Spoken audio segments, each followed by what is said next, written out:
দেখো বন্ধুরা, আমরা এখন যাচ্ছি কাঁঠাল পাড়তে। আমাদের গাছে দেখো কত কাঁঠাল হয়েছে। দেখো নিচের কাঁঠালটা পুরো পেকে ফেটে গিয়েছে, তো এটাই আজকের আমরা কেটে নেব।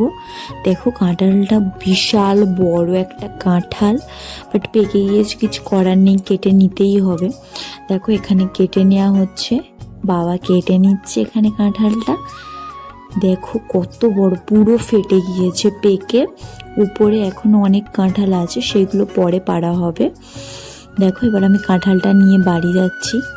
দেখো, টাটা, বাই বাই। যদি কেউ খেতে চাও তো চলে আসো তাড়াতাড়ি ঝটপট। দেখো বন্ধুরা, সেই কাঁঠালটা আমরা ভেঙে নিয়েছি। আর কি বলবো, সত্যি বলতে এই বছরের প্রথম কাঁঠাল, তাও নিজেদের গাছে, আর এতটা খাজা আর মিষ্টি, কি বলবো, কি সুন্দর, দারুণ। তোমরা তো দেখে বুঝতেই পারছো গাইস। তোমরা যদি কেউ খেতে চাও তো প্লিজ ঝটপট চলে আসো। আমার ভিডিওগুলো তোমাদের কেমন লাগে প্লিজ কমেন্টে জানিও। আর অনেক দিন পরে ভিডিও ছাড়লাম, বুঝতেই পারছি যারা আমার ভিডিও দেখে তারা অপেক্ষাই করছিলে। তো আমি কিছুদিন ভিডিও ছাড়তে পারিনি, তো আবার কন্টিনিউ ছাড়বো। তো তোমরা সবাই পাশে থেকো।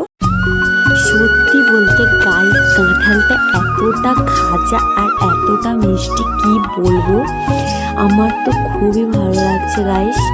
আর খুব দারুণ খেতে। নিজেদের গাছের কাঁঠাল বলে কথা, নিজেদের গাছের কাঁঠাল বলে বলছি না, বাট সত্যি খুব দারুণ খেতে। যাই হোক, আমার ভিডিওটা কেমন লাগলো তোমরা প্লিজ কমেন্টে অবশ্যই জানাবেন। আর কোথা থেকে ভিডিওটা দেখছো প্লিজ জানাবেন। বাবা।